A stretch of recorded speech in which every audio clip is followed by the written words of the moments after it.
Bonjour, je m'appelle Angeline Genzac-Couvé, je suis chef de projet au Centre de lutte contre le cancer Jean Perrin à Clermont-Ferrand. Je travaille au sein de la division de recherche clinique dirigée par le professeur Xavier Durando.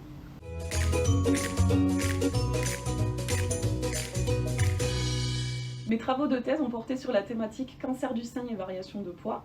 On a pu mettre en évidence que les variations de poids, donc que ce soit une prise de poids ou une perte de poids au cours de la chimiothérapie, est liée avec une prise de poids à long terme, c'est-à-dire 3 ans après la fin de la chimiothérapie. Cette prise de poids à long terme, elle est caractérisée par une prise de masse grasse. Or, la masse grasse, elle est connue pour être survenue du cancer du sein et également c'est un facteur pronostic de rechute. Il est donc important d'agir pour limiter ces variations de poids au cours de la chimiothérapie.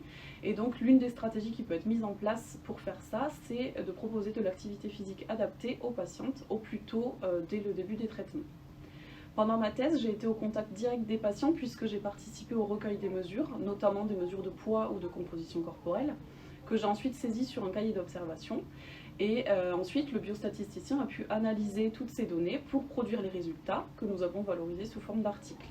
Donc justement, moi aussi, j'ai participé donc, à la rédaction des protocoles, à la soumission des dossiers d'autorisation d'essais cliniques auprès des autorités, donc le CPP, le Comité de protection des personnes, et l'ANSM, l'Agence nationale de sécurité des médicaments et des produits de santé. J'ai aussi participé donc, à l'analyse des données et puis à la valorisation en écrivant des articles scientifiques. Les appels à projets lancés par la Ligue contre le cancer nous permettent d'obtenir des financements.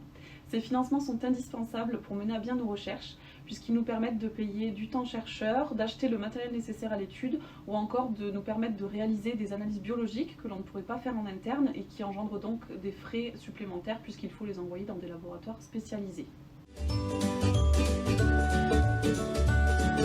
Si vous aussi vous souhaitez aider la Ligue contre le cancer et nous soutenir dans nos recherches, rendez-vous sur le site internet de la Ligue, www.ligue-cancer.net.